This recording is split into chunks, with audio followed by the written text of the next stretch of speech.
Donc, ce que je vais faire, c'est effectivement, tout d'abord, me référer à quelques ouvrages récents, et en particulier celui de Jeremy Rifkin, qui, dans son dernier ouvrage sur l'économie, qui, dans sa page 36, disait que l'économie sociale et solidaire avait toute sa place dans l'économie collaborative. Je voudrais aussi me référer à un ouvrage qui a été écrit par un chercheur français qui s'appelle Christophe Benavent, qui a créé, tenez-vous bien, la chaire d'économie collaborative de l'économie sociale et solidaire de l'université de Nanterre. Et qui écrit, dans son ouvrage, c'est très simple, il parle d'économie de plateforme. Parce que quelque part, on parle beaucoup d'économie collaborative aujourd'hui, mais souvent on s'occupe des entreprises qui pratiquent l'économie collaborative. Et là, je voulais dire non. Quand on regarde Airbnb, la capitalisation boursière d'Airbnb en 2015, c'est 34 milliards de dollars. Ils ne sont pas propriétaires d'une seule chambre, ce qui est magnifique. Et à côté de ça, vous avez le groupe Marriott, qui emploie des dizaines de milliers de salariés, qui fait des milliers d'hôtels, qui lui arrive péniblement à 32 milliards de capitalisation.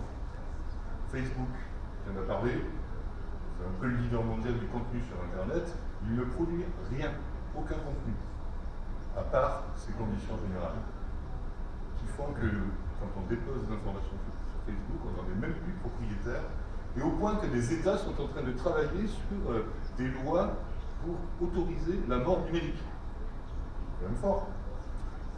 Booking, essayez de trouver un hôtel, même si vous connaissez le nom, en tapant son nom directement sur Internet, vous allez systématiquement tomber d'abord sur Booking, et c'est 3 ou 4 pages plus loin que vous allez réellement trouver le site. Et pour finir, Uber, c'est pas mal aussi, pas une seule voiture. Au fin fond de la Silicon Valley, on décide en appuyant sur un bouton d'ordinateur d'augmenter sa marge, de récupérer un peu plus de 5% sur les courses faites par les gens qui pilotent des voitures de chez Uber. Sachez qu'une très grosse partie de cet argent qui est collecté va financer effectivement les voitures autonomes, sans chauffeur. C'est top. Alors là, quand on regarde effectivement cet aspect de ce qui est dit économie collaborative, on est en train de parler d'une économie capitaliste, mais qui va encore plus loin que la mondialisation. Parce que celle-ci s'assied sur toutes les lois, sur tous les règlements, et on le voit, en matière de travail, en matière de pour ce qui concerne Airbnb, de paiement simplement des taxes dans les villes. Et c'est pour ça que les villes commencent à se soulever comme ça. Bon, ça c'était mon petit coup de gueule. Simplement pour dire que l'économie collaborative, pourquoi pas, mais 4 conditions pour moi. La première, c'est la propriété collective de l'entreprise. La deuxième, puisqu'on parle de numérique, c'est la propriété collective des algorithmes et de tout ce qui va tourner autour de la propriété intellectuelle. La troisième, c'est le partage de la valeur entre les parties prenantes. Et la quatrième, c'est l'association de l'intégralité des parties prenantes aux décisions d'entreprise et de la gouvernance démocratique. Si on a ça, on peut parler d'économie collaborative. Alors, nous avons soutenu au niveau du BPEF une étude qui a été menée par Michel. Alors, c'est une étude qui a porté sur l'étude de 34 organisations et qui a révélé 18 pratiques innovantes. Alors, je ne vais pas tout citer parce que ça prendra un peu de temps, quoique. Vous avez tout d'abord les startups place de marché. Et là, on parle bien de BlaBlaCar, on parle bien d'Airbnb, de Little Market, de Guest to Guest. Et on se rend compte que dans cette catégorie, vous avez un partage de pouvoir qui, au mieux, est consultatif. Un partage de la valeur qui est interne, c'est-à-dire les actionnaires qui partagent la valeur. Quand vous regardez une deuxième catégorie, là on parle d'organisation intégrée, et bizarrement on y trouve des entreprises de l'économie sociale et du monde coopératif, comme Copanan par exemple, qui est une coopérative d'activité d'emploi, on va y trouver la Louve, on va y trouver l'Economix, on va y trouver Solidarité étudiante qui ne sont pas dans la salle, non, qui est une SIC, on va y trouver Enercop, qui fait partie du Rescop dont on a parlé hier, et là on se rend compte que le partage du pouvoir il est participatif, le partage de la valeur est collectif. Une troisième catégorie, là on parle de structure hybride, alors PeerBuy, France Barker, Mutu, Smile, La Ruche qui dit oui, Upwork, là on est plutôt dans un partage de pouvoir qui est flexible, et la valeur est répartie entre l'interne et l'externe, et souvent sous la forme d'expérimentation. Et pour finir, les réseaux ouverts contributifs, Make Sense, WeShare, en spirale, qui partagent le pouvoir, distribuent le partage du pouvoir, et partagent la valeur à la source. Alors, cette étude, elle nous dit quoi? Je vous la fais vraiment très courte, parce que sinon on aurait pour des heures. Elle nous dit, ce qui a déjà été dit par un camarade, premièrement, une méconnaissance de la part de ces entrepreneurs de la flexibilité offerte par nos statuts juridiques et par les statuts juridiques en général, de la variété des outils de financement. Donc, quand on est un geek et qu'on veut monter une start-up, eh bien, on va se référer au modèle classique de développement des entreprises multinationales, etc. Alors, le partage de la valeur, le partage du pouvoir, ce sont des enjeux économiques de ces plateformes. Et on se rend bien compte qu'aujourd'hui, ces plateformes sont mises en difficulté à cause de leur gouvernance et à cause de leur partage de la valeur. Car derrière, il y a un enjeu d'équité et il y a un enjeu d'engagement. Alors j'ai extrait 4 pratiques innovantes qui nécessitent d'être mises en évidence. La ruche qui dit oui a mis en place un comité des contributeurs clés. Moutoum, qui est un crowd equity, préfigure un partage de la valeur avec l'ensemble des pairs.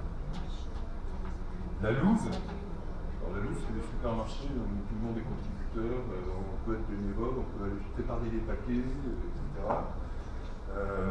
Travaille sur le mode d'une assemblée générale qui propose les votes et les décisions clés. Et pour finir, effectivement, WeShare laisse les contributeurs proposer et voter les décisions clés par l'intermédiaire d'un outil ouvert, open, qui s'appelle Numéro, un certain nombre d'entre vous connaissent. Et évidemment, ça nous veut dire que derrière, il y a 2 pistes à explorer par rapport à ces structures. C'est les modèles alternatifs de financement, et c'est d'autre part, évidemment, une nouvelle forme de travail. Alors, pour revenir à ce que nous faisons, et en particulier au niveau du groupe Up, pour vous dire quelque chose, nous avons fortement appuyé la création d'un think tank qui s'appelle Sharers and Workers.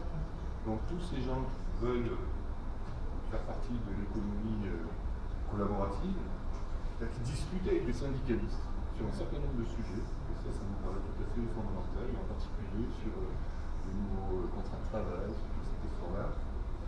Je souhaitais également citer une initiative, mais Jacques en a parlé hier, qui est CopVenture, qui est portée par la CGSCOP, qui est un modèle tout à fait intéressant, puisque l'idée c'est de soutenir des initiatives de start-up dans le numérique, dans une logique de capital patient et une logique d'accélérateur derrière. Alors capital patient, comment on peut faire? Et là je trouve que c'est particulièrement innovant, puisque les fonds qui sont investis dans ces start-up doivent être remboursés après 5-6 ans d'existence de l'entreprise, lorsqu'elle s'en sort, et ces fonds doivent être remboursés en 7 ans, mais multipliés par 2,5 pour alimenter une boucle virtuelle pour continuer à se développer. Et évidemment, l'accélérateur, c'est toute la capacité du mouvement à pouvoir apporter leur expertise pour faire en sorte que, au lieu d'avoir une start-up sur 10 qui réussit, on arrive à 3 ou 4, voire 5. Je voulais également citer l'initiative qui a été prise par la CI qui s'appelle Grace 16. Grace 16, c'est Global Research of Augmented Collaborative Economy. Et là, on a tout à fait raison de s'en préoccuper, parce que, je vais y venir après, on a quand même les moyens de faire dans le mouvement coopératif.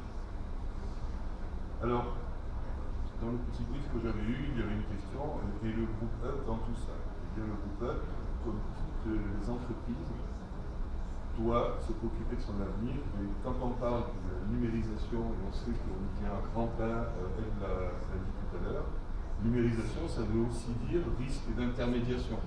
C'est-à-dire qu'entre vous et votre client, il peut y avoir quelqu'un qui se mette au milieu, comme l'a fait Booking pour les hôtels, comme l'a fait Uber pour le transport, etc., etc., et qu'il est essentiel de toujours innover. Et c'est la raison pour laquelle nous avons investi dans 2 fonds d'innovation à peu près 20 millions d'euros sur les années précédentes, notamment sur l'idée Invest.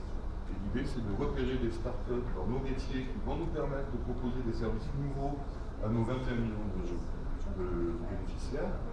Nous avons également décidé, effectivement, d'investir 30 millions d'euros dans les 5 ans à venir, toujours dans l'innovation, tout en ayant des pratiques d'innovation collaborative avec nos salariés, sous forme de challenge, etc. Pour conclure très rapidement, je vais vous dire 3 choses.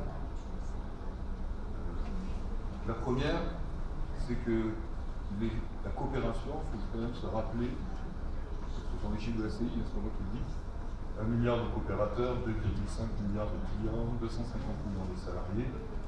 On pèse plus lourd que n'importe lequel de ces plateformes. et qu'il est largement temps, effectivement, de rentrer dans l'intercoopération, de travailler ensemble pour construire des plateformes de mobilité.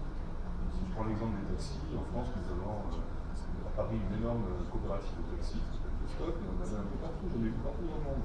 Donc les mettre en réseau pour pouvoir proposer des solutions innovantes aux utilisateurs de taxis, c'est pas tout à fait à notre portée.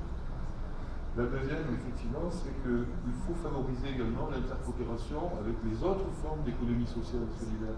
Je pense effectivement travailler avec des mutuelles, travailler avec des associations, travailler avec des fondations, travailler avec certains entrepreneurs sociaux pour pouvoir créer et imaginer de nouvelles solutions innovantes, y compris sur la plateforme numérique. Et au passage, ceux qui le souhaitent sont bien entendu les bienvenus aux rencontres du Mont Blanc qui auront lieu du 7 au 9 décembre à Archamps, à côté de Genève. Donc des petites familles de VSS qui font ce travail. Et pour finir, je veux dire qu'on a une opportunité qui est fabuleuse et qui nous vient des Nations Unies. Lorsque, en 2015, l'Organisation des Nations Unies a adopté les 17 objectifs de développement durable pour les années 2030, et quand on regarde la façon dont nous fonctionnons, nous, coopératives, on peut dire que sur les 17, on est quand même très en pointe, très en avance sur nombre de ces objectifs de développement durable. La qualité de l'eau, on n'est pas forcément au top, mais sur le travail décent, sur l'écologie, sur l'énergie écologique, l'énergie verte et tout, on est en pointe. Et là, c'est une formidable opportunité qu'il nous faut saisir, tout comme celle qui relève d'Habitat 3, où effectivement l'économie sociale a été inscrite dans les conclusions d'Habitat 3 comme étant un outil essentiel pour le développement de la ville de demain. Et juste une parenthèse, Habitat 3, quand je me suis inscrit, c'était à Quito l'année dernière, il y avait 50 000 personnes. L'ONU a simplement fléché pour l'hébergement vers Airbnb.